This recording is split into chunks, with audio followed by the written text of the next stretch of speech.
My husband demanded a Post-Nup out of nowhere. Then I found what was in his jacket pocket. I was standing in the kitchen, holding a piece of paper that was worth $2 million, while my husband showered 10 feet away.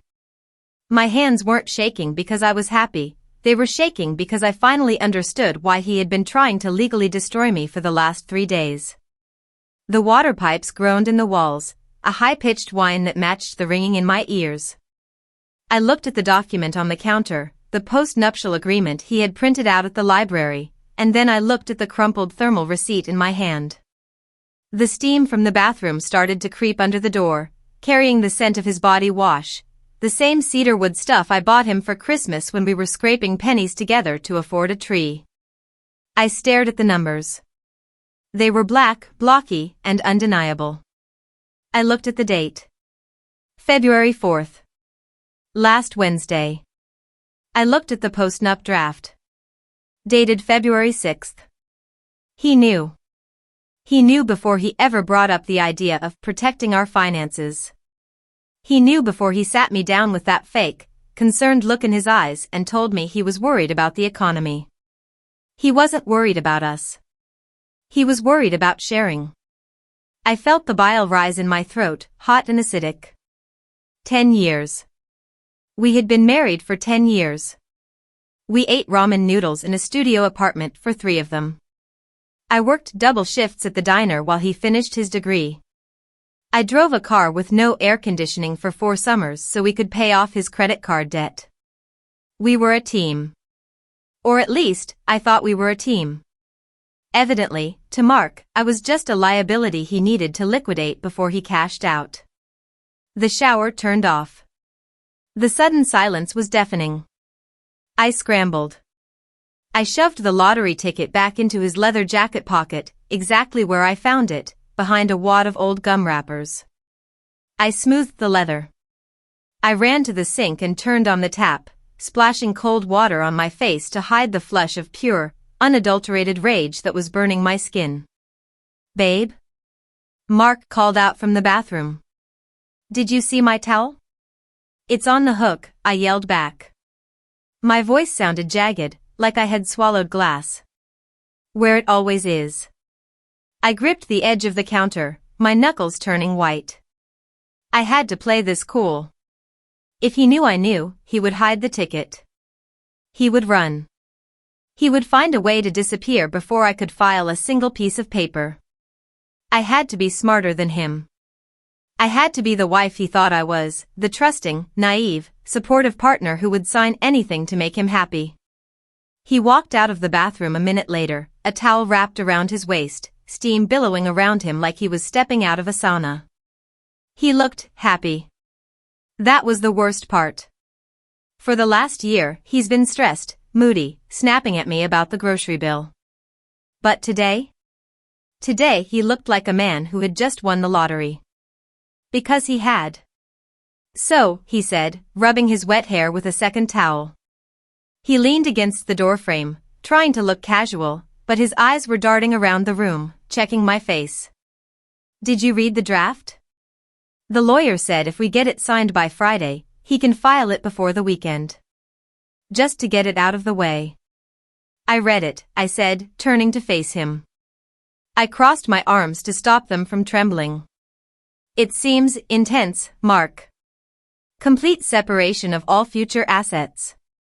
Waiver of spousal support. Why the rush?" He sighed, putting on that patronizing face he uses when he thinks I'm being emotional. "I told you, Sarah. It's Dave at work. His divorce is destroying him. His ex-wife is taking the house, the pension, everything. I don't want us to ever be in that position where money ruins us. If we keep things separate, we choose each other for love, not for security. It's romantic, really." "Romantic," I repeated. "Yeah. It protects both of us. If one of us gets sued or accumulates debt, the other is safe. It's a safety net." A safety net. He was building a wall to keep me out of the vault. "I need a day," I said. I need to read it again. It's a lot of legalese. His jaw tightened. Just for a second. A flash of irritation masked by a smile. Sure. Take a day. But really, babe, Friday is the deadline if we want the discount from the lawyer. Just trust me. I'm looking out for us. I know you are, I lied.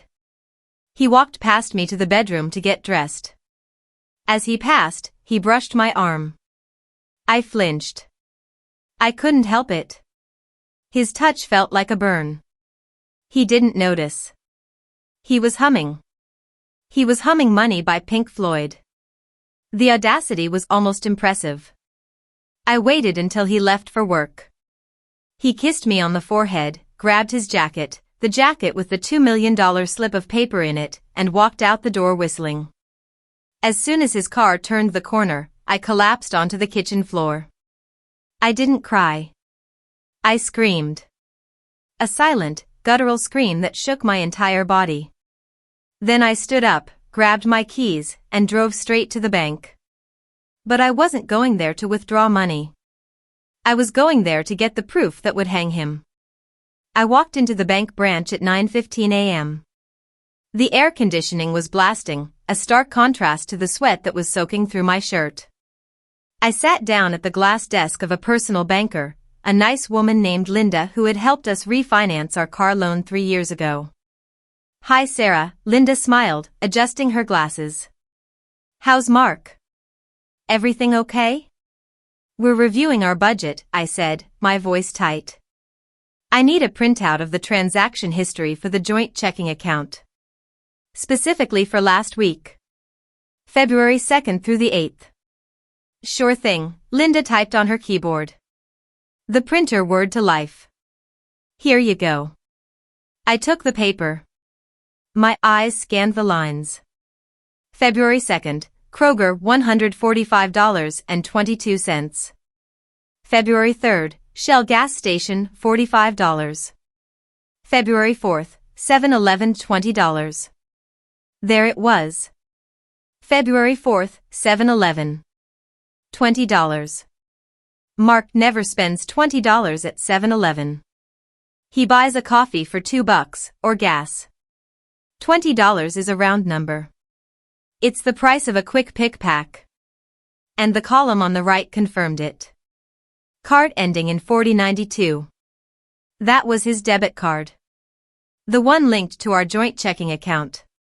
The account where my paycheck goes. The account where we save for emergencies. He bought the ticket with marital funds. I felt a cold, predatory smile spread across my face. In our state, anything purchased with joint funds is joint property. It doesn't matter whose pocket it's in. It doesn't matter who scratched the silver foil off. That ticket belonged to us. And if he signed a Post-Nup trying to exclude future windfalls, he was committing fraud. He was trying to hide an asset that already existed. Linda, I said, folding the paper and putting it in my purse. Can you tell me if there have been any inquiries into opening a new account under just Mark's name recently? Linda hesitated. I can't really discuss. Well, actually, since you're both on the main profile, yes. He came in on Monday. He asked about high-yield savings accounts for large deposits. Single ownership. Did he open one? He took the paperwork, Linda said, lowering her voice. He said he was expecting an inheritance. An inheritance, I whispered. From who? His parents are dead. I didn't ask, Linda said. Is everything all right, Sarah? Everything is about to be very interesting, I said. I left the bank. I sat in my car in the parking lot and called the best divorce attorney in the city. I didn't care what he cost. I would put it on a credit card. I need an emergency consultation, I told the receptionist. My husband is hiding a $2 million lottery ticket and trying to coerce me into a Post-Nup. Can you be here at 1 p.m., she asked. I'll be there at noon, I said. I drove home to get the Post-Nup draft. I needed the lawyer to see exactly how dirty Mark was playing. When I got home, I went into his home office. I started digging. I wasn't looking for the ticket I knew that was in his jacket at work. I was looking for the trail. I found his iPad under a stack of magazines. I guessed his passcode. It was his birthday. Narcissist. I opened his iMessage. There was a thread with his brother, Greg. Mark, bro. It's real. I checked it 10 times. Greg, holy S asterisk asterisk. Did you tell Sarah? Asterisk. Mark, hell no. If I tell her, she gets half. Or she'll want to pay off her mom's medical bills. I'm not wasting this on debt. This is my ticket out. Greg, so what's the plan? Mark, Postnup. I told her it's for protection. Once she signs that, I cash the ticket. The clause says any assets acquired after signing are sole property. The ticket date is on the receipt, but I'll say I bought it the day after. Greg, risky man. Mark, she's clueless. She trusts me. She'll sign. Clueless. I took photos of the screen with my phone. Every single text. Every timestamp. I'm not wasting this on debt, I read aloud. My mom had surgery last year. We owed the hospital $5,000. It was a weight on my chest every single day. And he wanted to buy a sports car or whatever the hell he was planning, rather than help the woman who cooked him Sunday dinner for a decade. I went to the lawyer's office at 12 p.m. sharp. Mr. Henderson was an older man with eyes like a shark. He listened to my story. He looked at the bank statement. He looked at the text messages. He laughed. Mrs. Vance, he said, leaning back in his leather chair. This is the stupidest man I have ever encountered. And I've been doing this for 40 years. Can we stop him? I asked. Stop him? Henderson grinned. We're going to skin him alive. He bought the ticket with joint funds. That makes it 50-50 immediately. But his attempt to defraud you via the Post-Nup? That's actionable. If he tries to hide the asset during divorce proceedings, the judge can award you 100% of the asset as a penalty. 100%? It happens, Henderson said. Judges hate liars. And they really hate husbands who try to scam their wives out of lottery winnings. Here is what we are going to do. We aren't going to sign the Post-Nup. We are going to file for divorce. Today. Right now. We will file an emergency motion to freeze all marital assets, which includes that ticket. If I file, he'll know, I said. He'll know you aren't clueless, Henderson said. We serve him the papers. We demand the physical ticket be placed in a court-controlled safety deposit box until the settlement. He might destroy it, I worried. If he can't have it, nobody can. If he destroys it, Henderson said, he destroys the evidence of the asset, but we have the bank record of the purchase and the texts admitting the win. We can sue him for the value of the ticket. He'll be in debt to you for $1 million for the rest of his life. Do it, I said. I signed the retainer. We drafted the petition. I went home. Mark came home at 6 p.m. He brought pizza. He was whistling again. Hey babe, he said, dropping his keys on the counter. He was still wearing the jacket. He patted the pocket. The ticket was still there. Hey, I said. I was sitting at the kitchen table. The Post-Nup document was in front of me. Oh, you're reading it, he asked, trying to sound casual. What do you think? Ready to sign? I have some questions, I said. Like what? He walked over, grabbed a slice of pizza, and took a bite. It's standard stuff. Section 4, paragraph B, I said, looking at the paper. Any windfalls, including but not limited to inheritance, gambling winnings, or lottery prizes, shall remain the sole property of the individual. Yeah, Mark chewed. Just covering bases. You know, in case one of us hits the Powerball. Highly unlikely, right? Right, I said. Highly unlikely. I looked at him. I looked at the grease on his chin. I looked at the man I had slept next to for 10 years. Mark, I said. Did you buy a lottery ticket last week? He froze. The chewing stopped. What? He asked. No. Why? Because there's a charge on our joint account, I said. $20 at 7-Eleven. February 4th. I bought gas, he said. And some snacks. Gas was $45 on a separate transaction, I said, holding up the bank printout. And snacks aren't $20 even. That's a lottery buy, Mark. He swallowed the pizza. It looked like it hurt going down. Okay, so I bought a few scratch-offs, he shrugged, forcing a laugh. I lost. Didn't want to tell you because you get mad when I waste money. Big deal. You lost? I asked. Yeah. Loser tickets. Threw them away. Really? I stood up. Because your brother Greg seems to think you won.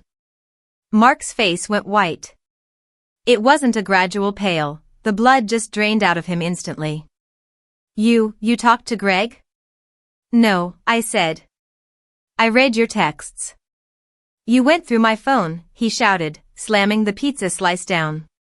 That's an invasion of privacy. You have no right. And you have no right to steal $1 million from me. I screamed back. I saw the texts, Mark. She's clueless? My ticket out? I'm your wife. I worked double shifts to pay your debts. And you hit the jackpot and your first instinct is to trick me into signing away my share? He stared at me. The mask fell off completely.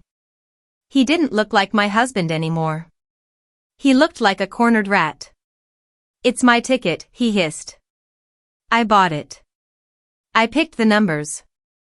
It's my luck. Why should you get half? You didn't do anything. I bought the ticket. I yelled. That was our money in that account. That was my paycheck. He grabbed his jacket from the chair. I'm leaving, he said. I'm cashing it tomorrow. You can't stop me. Actually, I said, crossing my arms. I can. There was a knock on the door. A loud, authoritative knock. Mark looked at the door. He looked at me. Who is that? That, I said, is the process server. Mark opened the door. A large man handed him a thick envelope. Mark Vance, the man asked. You've been served. Mark ripped the envelope open. He read the first page.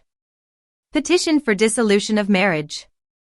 Emergency motion for temporary restraining order on assets. You sued me, he whispered.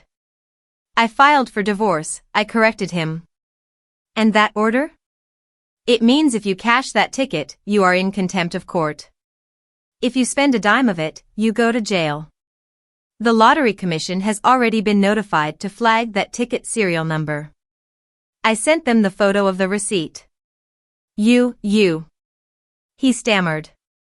He looked at the jacket in his hands. He looked at the ticket that was suddenly radioactive. It's over, Mark, I said. You wanted to keep it all? Now you're going to lose it all. We can work this out, he started backtracking immediately. The anger turned to panic.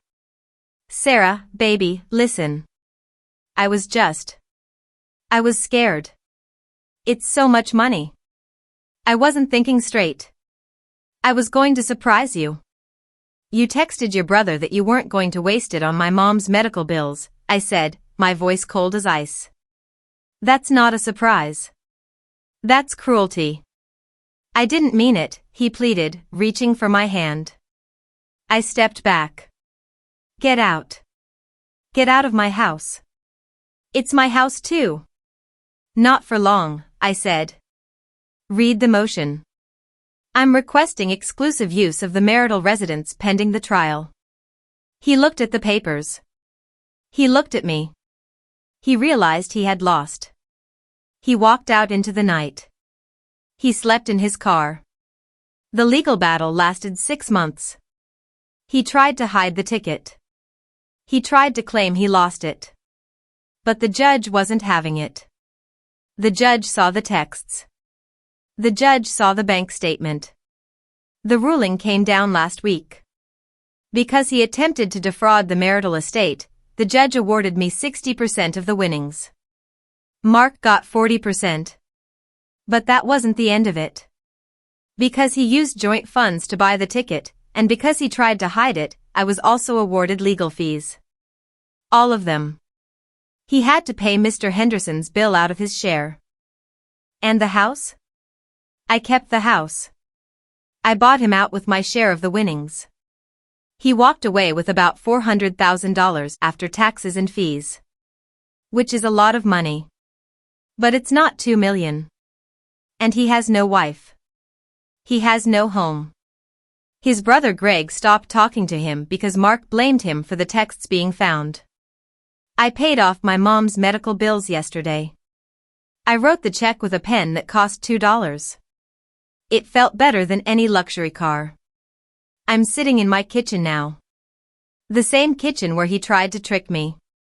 I look at the spot where he stood, wrapped in a towel, lying to my face. He thought he was playing chess. He thought he was 3 moves ahead. He forgot that if you knock over the board, nobody wins. But if you play by the rules, sometimes, just sometimes, you get to checkmate the king with a pawn. So, tell me. Am I the monster for taking more than half of his lottery win and divorcing him? Or did he just buy the most expensive scratch-off of his life? If you have made it this far and want to see more videos like this, then kindly subscribe and turn on notifications so you may never miss another story like this.